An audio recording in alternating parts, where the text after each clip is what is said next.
नमस्कार दोस्तों, आप सभी का वनडे एग्जाम विद आरवी के ऑनलाइन प्लेटफॉर्म पर स्वागत है। दोस्तों, आज की क्लास में हम 17वीं शताब्दी से 19वीं शताब्दी तक के कालखंड यानी रीत काल के नामकरण का जो विषय में मतभेद है उसके बारे में चर्चा करेंगे विस्तार रूप से। तो आइए देखते हैं दोस्तों क्लास शुरू करने से पहले हमारी आपसे रिक्वेस्ट है, प्लीज़ हमारे चैनल को सब्सक्राइब करें तथा वीडियो अपने दोस्तों के साथ शेयर करें। दोस्तों, यह क्लास बहुत ही महत्वपूर्ण है जो एक सीरीज वाइज चल रही है हिंदी साहित्य के इतिहास के बारे में। आचार्य शुक्ल जी ने संवत 1700 लेकर 1900 ईस्वी तक के समय को उत्तर मध्यकाल नाम दिया है। इस युग के साहित्य में रीति लक्षण ग्रंथों के लेखन की परंपरा को देखते हुए इसे रीतिकाल कहना तर्कसंगत माना है। इस काल के नामकरण को लेकर भी विद्वानों में अनेक मतभेद हैं। जैसे अलंकृत काल किसने कहा है? मिश्र बंधुओं ने रीत काल को अलंकृत काल कहा है। आचार्य रामचंद्र शुक्ल ने रीत काल कहा है। रमाशंकर शुक्ल रसाल ने कला काल कहा है। पंडित विश्वनाथ प्रसाद मिश्र ने श्रृंगार काल कहा है। पंडित विश्वनाथ प्रसाद जी ने क्या कहा है? श्रृंगार काल। अब अलंकृत काल के बारे में हम चर्चा करते हैं दोस्तों। मिश्र बंधुओं ने इस युग का नामकरण अलंकृत काल करते हुए कहा है कि रीतकालीन कवियों ने जितने आग्रह के साथ रचना शैली को अलंकृत करने का प्रयास किया है उतना अन्य किसी भी काल के कवियों ने नहीं किया है। इस प्रवृत्ति के कारण यह अलंकृत काल है।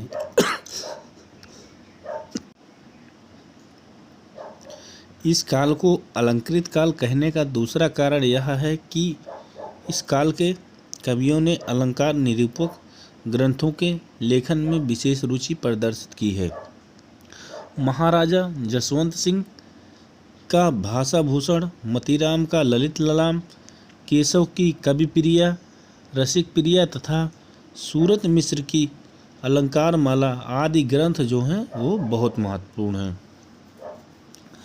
महाराजा जसवंत सिंह की जो है भाषाभूषण, मतीराम की जो कविता है और ललित ललाम, केशव की जो कवि प्रिया है, रसिक प्रिया तथा सूरत मिश्र की अलंकार माला आदि ग्रंथ जो हैं महत्वपूर्ण हैं। परंतु इस काल को अलंकृत काल नाम देना उचित नहीं है, क्योंकि अलंकरण की प्रवृत्ति इस काल की विशेष प्रवृत्ति नहीं है। यह प्रवृत्ति तो हिंदी के आदिकाल से लेकर आज तक चली आ रही है।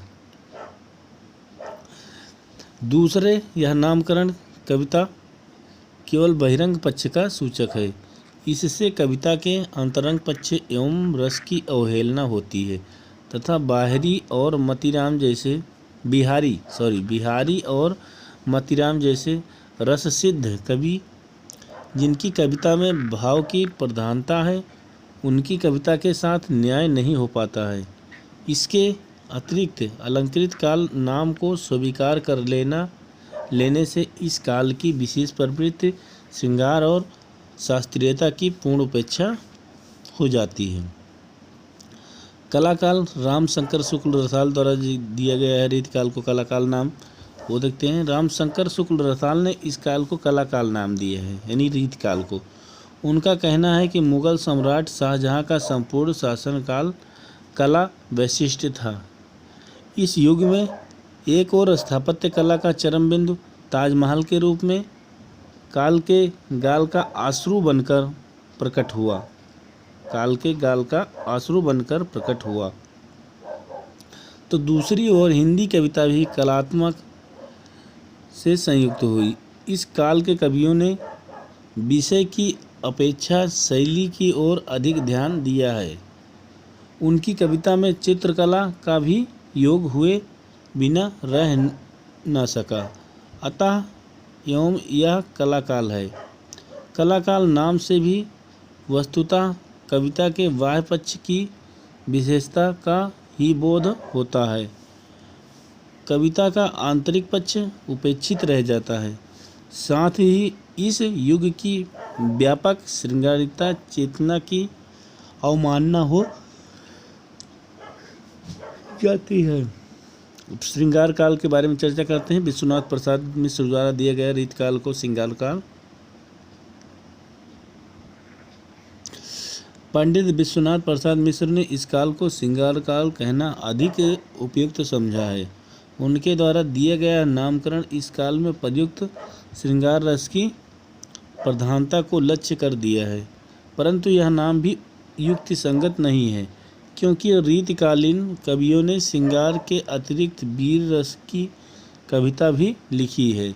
साथ ही भक्तिपरक नीतिपरक रचनाएं भी इस युग में लिखी गई हैं। रीतकालीन कवियों का मूल स्वर श्रृंगार कभी नहीं रहा। उनका उद्देश्य तो अपने आश्रयदाताओं को प्रसन्न कर अर्थोपार्जन करना था। आश्रयदाता विलासी व्यक्ति के थे। श्रृंगार में उनकी रुचि को देखते हुए इन्होंने श्रृंगारपरक कविताएं लिखी। यद्यपि इस काल में श्रृंगार रस की प्रधानता है, परंतु वह स्वतंत्र न होकर सर्वत्र रीति पर आश्रित है, अतः यह नामकरण उचित नहीं है। दोस्तों,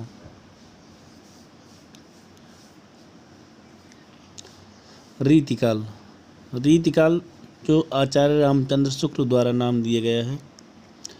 आचार्य रामचंद्र शुक्ल जी ने इस युग का नामकरण रीतिकाल किया है। उनका मत है कि इन रीति ग्रंथों के कर्ता भावुक, सहृदय और निपुण कवि थे। उनका उद्देश्य कविता करना था, न कि काव्यांगों का शास्त्रीय पद्धति पर निरूपण करना।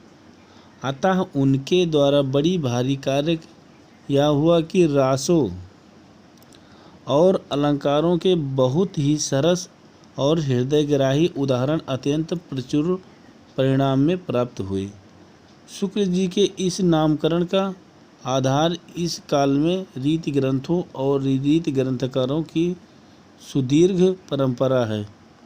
इस नाम को सभी विद्वानों ने लगभग एक मत से स्वीकार किया है। आचार्य हजारी प्रसाद द्विवेदी, डॉक्टर नागेंद्र आदि विद्वानों ने भी शुक्ल जी द्वारा दिए गए इस नाम को स्वीकार करते हुए किया है। डॉक्टर भगीरथ मिश्र जी ने इस युग के रीतिकाल नाम की सार्थकता को स्पष्ट करते हुए कहा है, कलाकाल कहने से कवियों की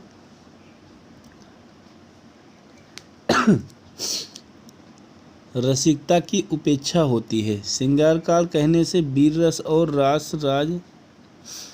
राज प्रशंसा की, किंतु रीतिकाल करने से प्रयास कोई भी महत्वपूर्ण वस्तु संगत विशेषता उपेक्षित नहीं होती है और प्रमुख प्रवृत्ति सामने आ जाती है। यह युग रीति पद्धति का युग था। यह धारणा वास्तविक रूप से सही है। इस प्रकार रीतिकाल नामकरण अधिक तर्कसंगत एवं वैज्ञानिक प्रतीत होता है। 19वीं शताब्दी से अब तक के कालखंड का नामकरण।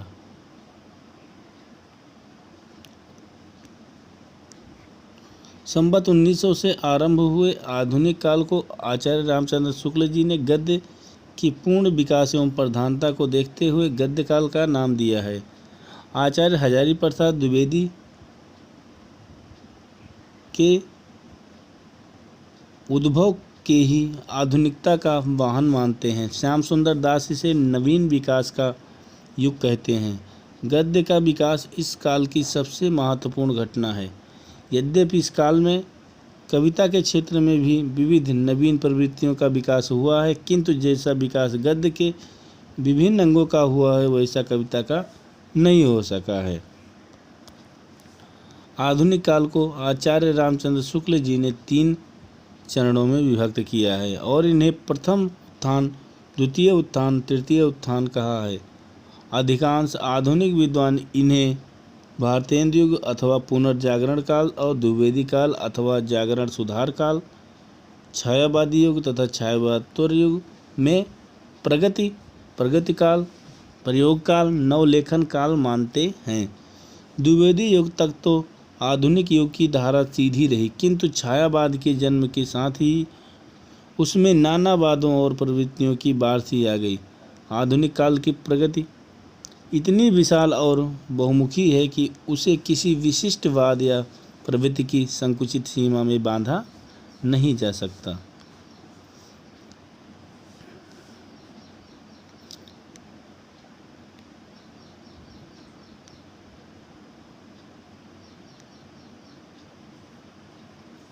हिंदी साहित्य के आरंभिक काल को आदिकाल कहा जाता है। हिंदी साहित्य के आरंभिक काल को आदिकाल कहा जाता है। हिंदी साहित्य के आरंभिक समय की रचना साहित्य के विकास के अध्ययन के लिए अत्यंत आवश्यक है, परंतु अधिकांश आदिकालीन ग्रंथों का उपलब्ध न होना, प्रामाणिकता में संदिग्धता, काल निर्धारण में सामंजस्य न बैठाना आदि कठिनाइयों के साथ साहित्य के विद्वानों व आचार्यों द्वारा व्यवस्थित धारणा बना लेना बहुत ही कुशलता का कार्य है।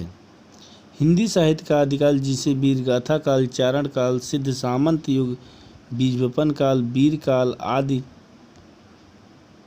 अनेक संज्ञाओं से विभूषित किया है, हिंदी का सबसे विवादग्रस्त काल रहा है। इस काल में एक तरफ संस्कृत के ऐसे बड़े कवि उत्पन्न हुए जिनकी रचनाएं संस्कृत काव्य परंपरा की चरम सीमा तक पहुंच गई, तो दूसरी ओर अपभ्रंश के कवि उत्पन्न हुए जो अत्यंत सरल एवं सहज भाषा में अत्यंत संक्षिप्त शब्दों में अपने मार्मिक भाव प्रकट कर रहे थे।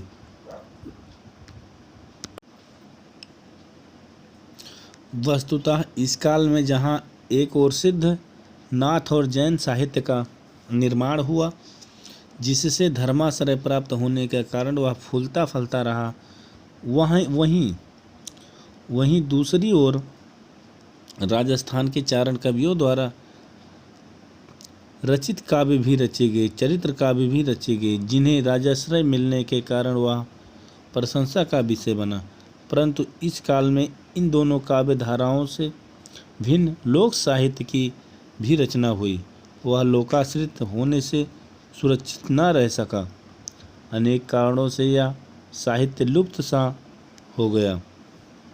इससे इतना अवश्य ज्ञात होता है कि आदिकाल में लोक साहित्य भी प्रचलित रहा। उपयुक्त आदिकालीन सभी साहित्य की प्रवृत्तियों के आधार पर निम्न रूप में वर्गीकृत किया जा सकता है। आइए दोस्तों, इस चार्ट के माध्यम से हम आदिकालीन साहित्य के बारे में चर्चा करते हैं।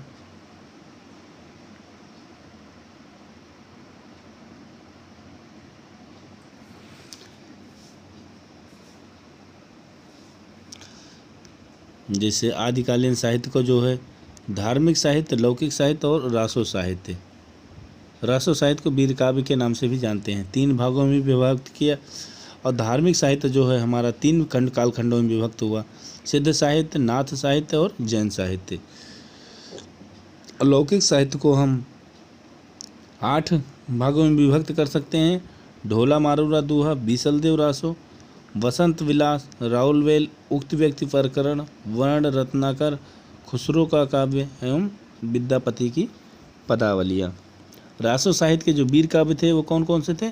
खुमार रासो, परमाल रासो, हमीर रासो, विजयपाल रासो, बीसलदेव रासो और पृथ्वीराज रासो। ठीक है दोस्तों,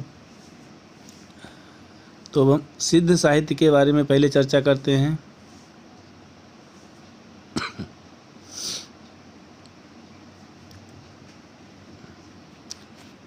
भारतीय साधना के इतिहास में 8वीं शताब्दी में सिद्धों की सत्ता देखी जा सकती है।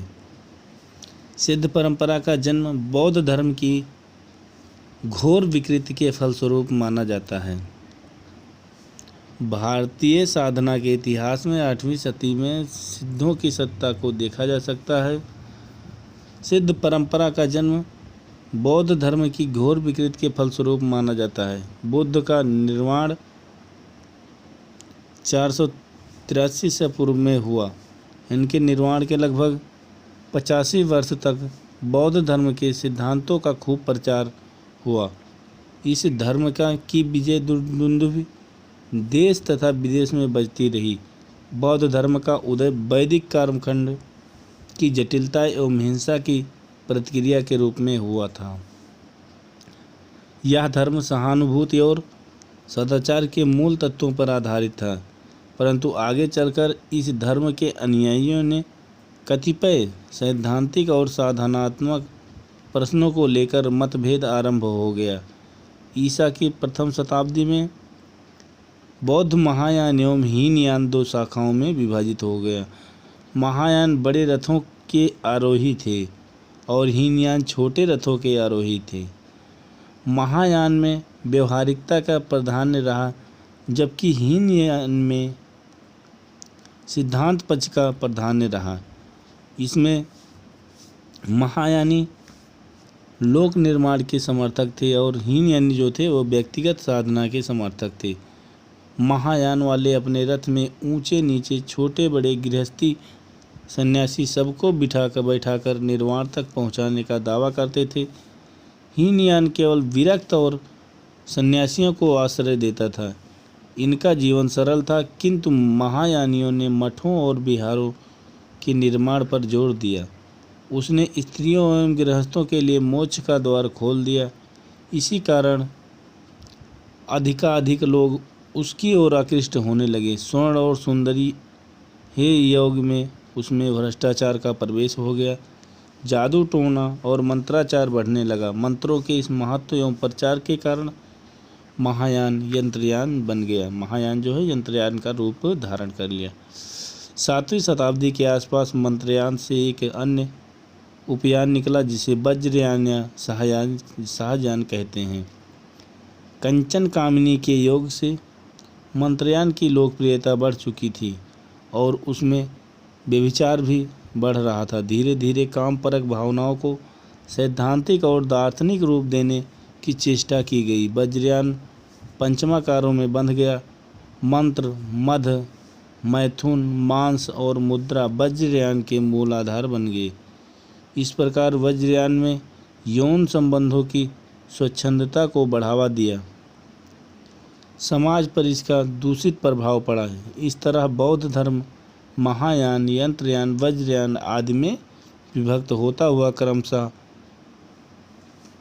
पतनोन्मुख होता गया, यानी कि उसका जो स्तर था वो गिरता गया। तंत्रों मंत्रों द्वारा सिद्ध चाहने वाले सिद्ध कहलाए गए। ये सिद्ध वज्रयानी अथवा शाहजहानी ही थे। वज्रयानी सिद्धों ने अपने मत प्रचार के लिए जो साहित्य लिखा वह आदिकालीन सिद्ध साहित्य कहलाता है। सिद्धों की संख्या 84 मानी जाती है, जिनमें से 23 सिद्धों की रचनाएं उपलब्ध होती हैं। प्रत्येक सिद्ध के नाम के पीछे या शब्द खड़ा हुआ लय लगा हुआ रहता था। सरहप्पा हिंदी के प्रथम सिद्ध कवि माने जाते हैं। उनका दोहा कोश ग्रंथ विख्यात है।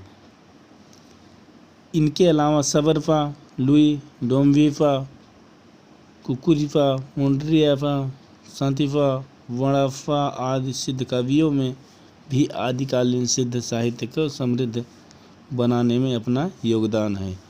इन सिद्धों ने गृहस्थ जीवन पर बल दिया। इसके लिए स्त्री का सेवन संसार रूप विषय से बचाने के लिए था।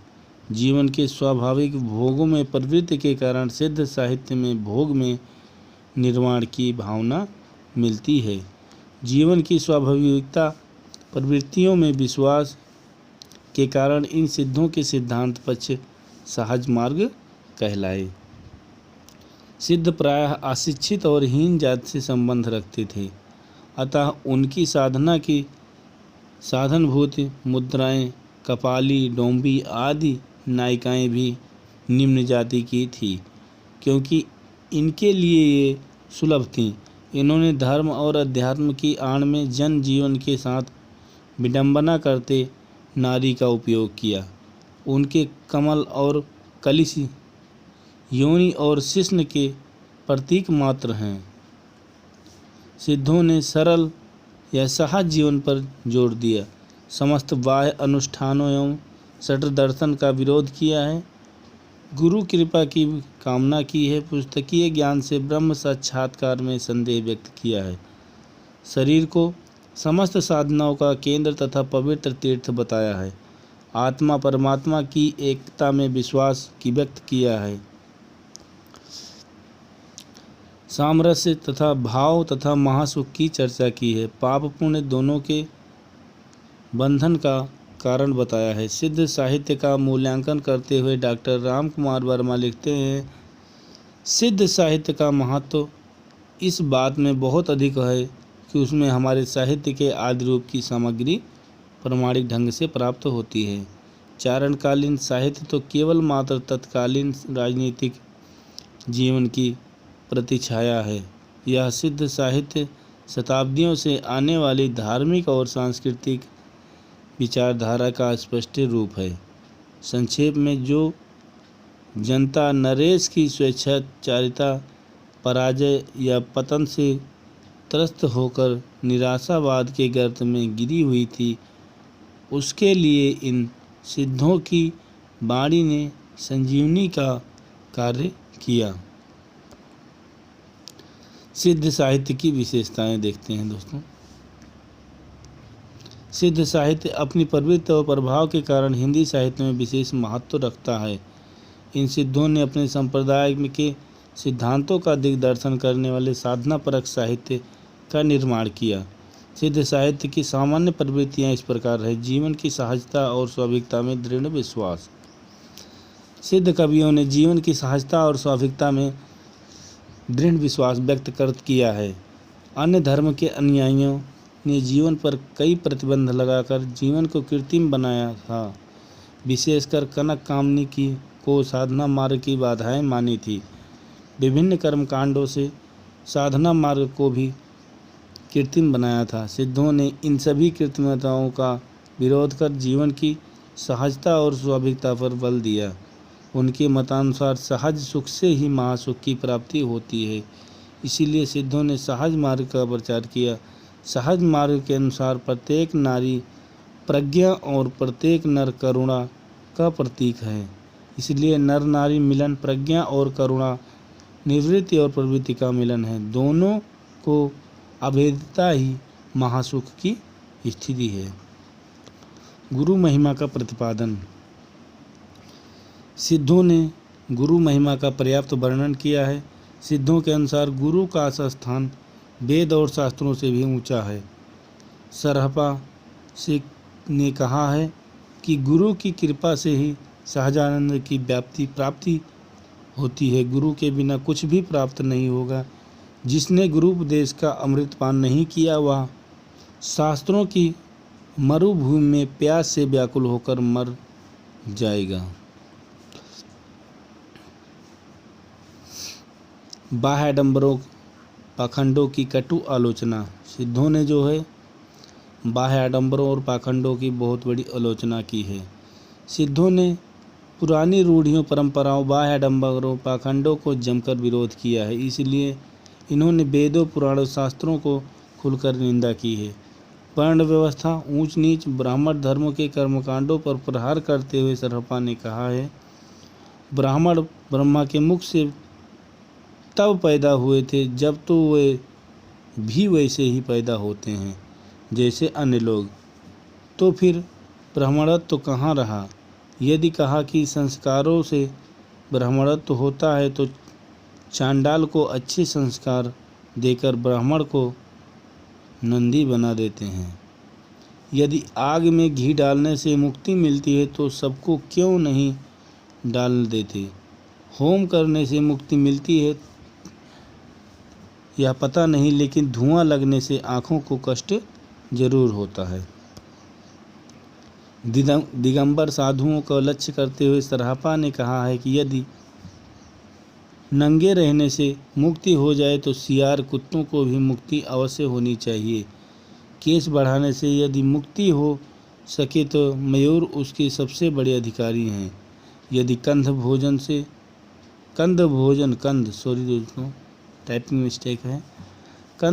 से मुक्ति हो तो हाथी घोड़ों को पहले मुक्ति होनी चाहिए। इस तरह इन सिद्धों ने वेद, पुराण और पंडितों की कटु आलोचना की है।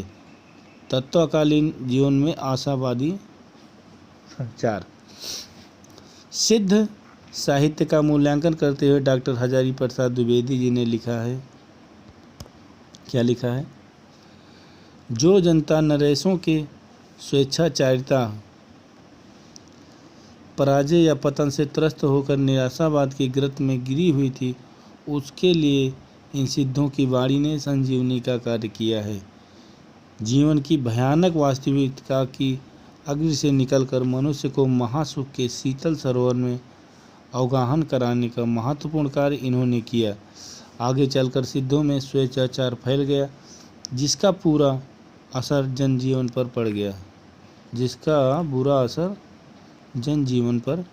पड़ गया। रहस्यात्मक अनुभूति। सिद्धों ने प्रज्ञा और करुणा के मिलनों उपरांत महासुख का वर्णन और विवेचन उनके रूपकों के माध्यम से किया है। नौका, वीणा, चूहा, हिरण आदि रूपकों का प्रयोग इन्होंने रहस्यानुभूति की व्याख्या के लिए किया है।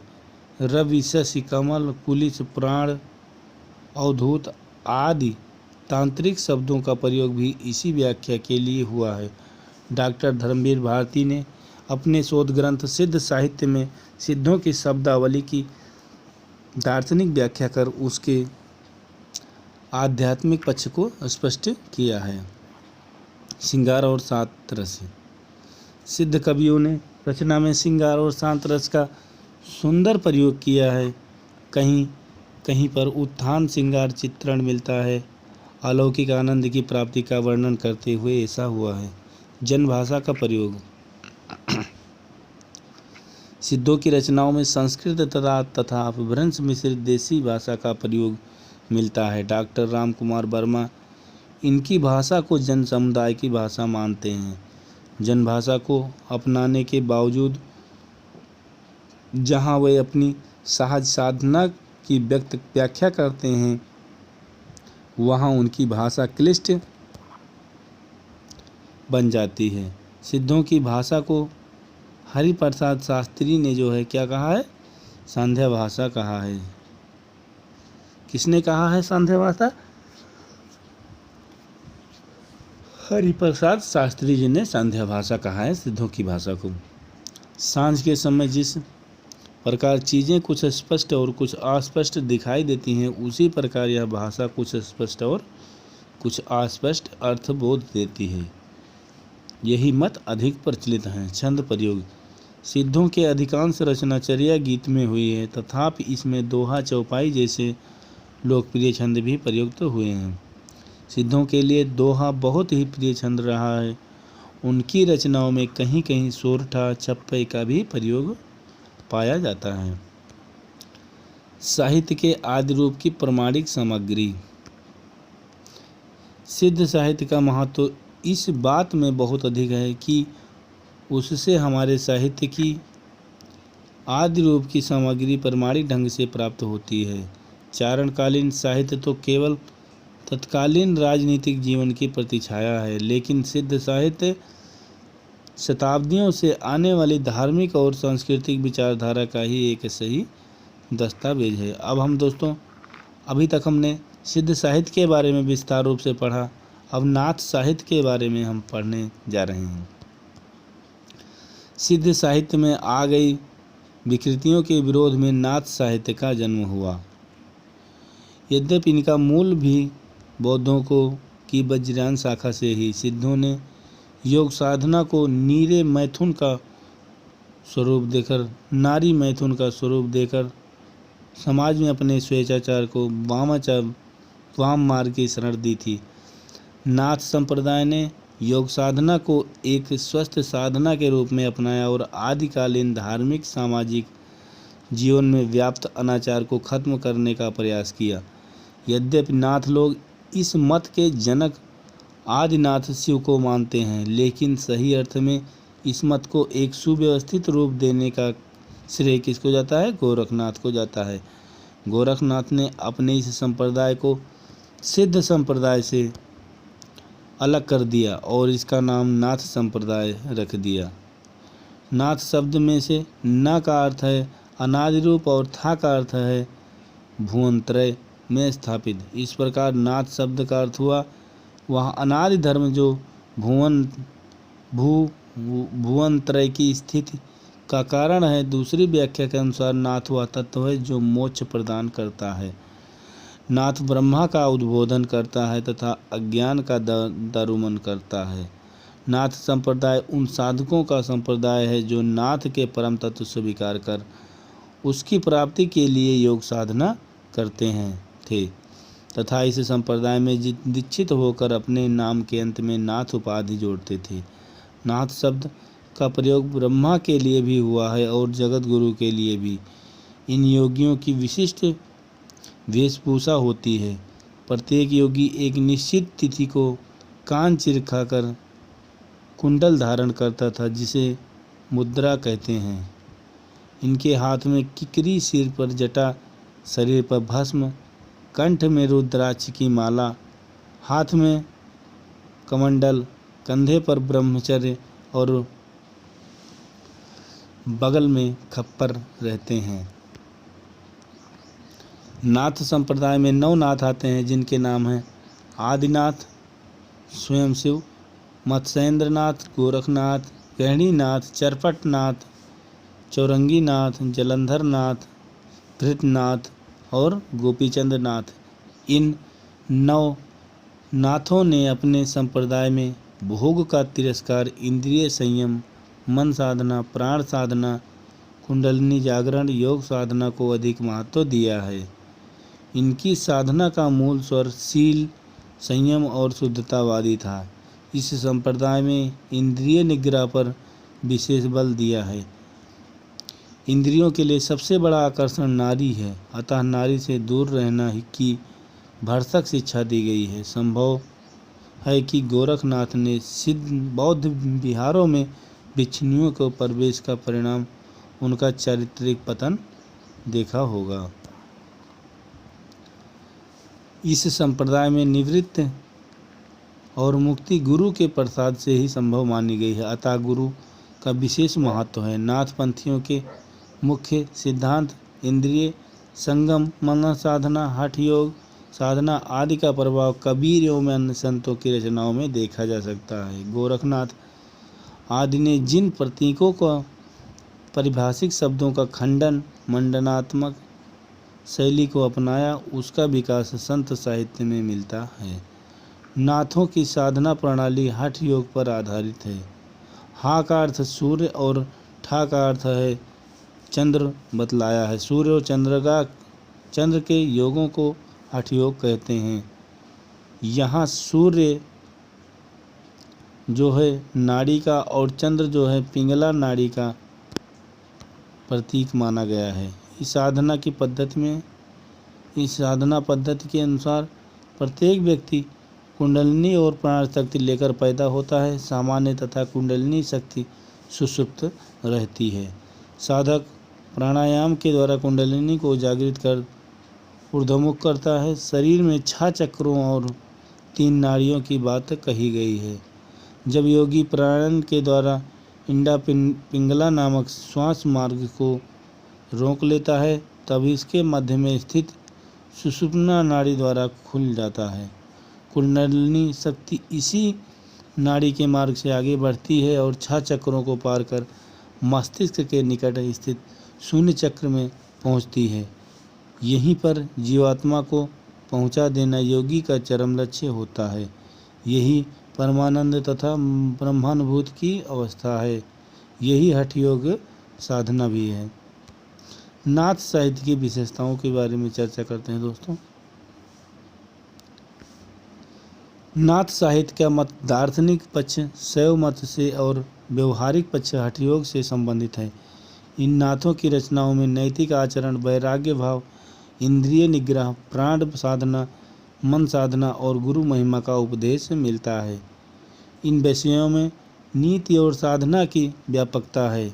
उनके साथ ही जीवन की अनुभूतियों का सघन चित्रण भी है। इस दृष्टि से नाथ साहित्य की निम्नलिखित विशेषताएं कही जा सकती हैं। चित्त शुद्धि और सदाचार में विश्वास। नाथों ने सिद्धों द्वारा धर्म और समाज में फैलाई हुई अहिंसा की विषय बेल को काट कर चारित्रिक दृढ़ता और मानसिक पवित्रता पर बल दिया है। इन्होंने नैतिक आचरण और मन की शुद्धता पर अधिक बल दिया है। अपने मतानुयायियों के शीलवान होने का उपदेश भी दिया है। मद्य, भांग, धतूरा आदि मादक वस्तुओं को सेवन का परित्याग योगियों के लिए अनिवार्य माना है। योग साधना में नारी का आकर्षण सबसे बड़ी बाधा होती है, इसलिए नारी से दूर रहने का उपदेश दिया गया है। परंपरागत रूढ़ियों एवं बाह्य आडंबरों का विरोध।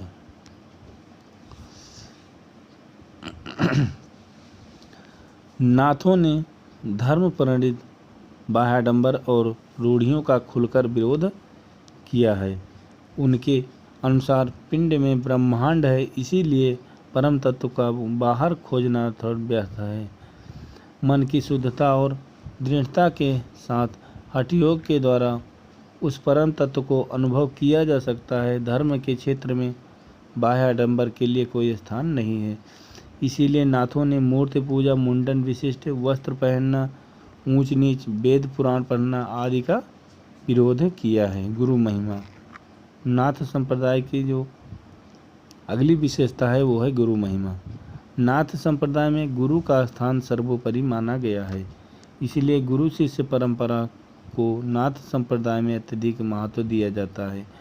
उनकी मान्यता है कि वैराग्य भाव का दृढ़ीकरण और त्रिविध साधना गुरु ज्ञान से ही संभव हो पाती है। गोरखनाथ ने कहा है कि गुरु ही आत्म ब्रह्मा से अवगत कराते हैं। गुरु से प्राप्त ज्ञान के प्रकाश में तीनों लोक का रहस्य प्रकट हो सकता है। उलटवासियाँ।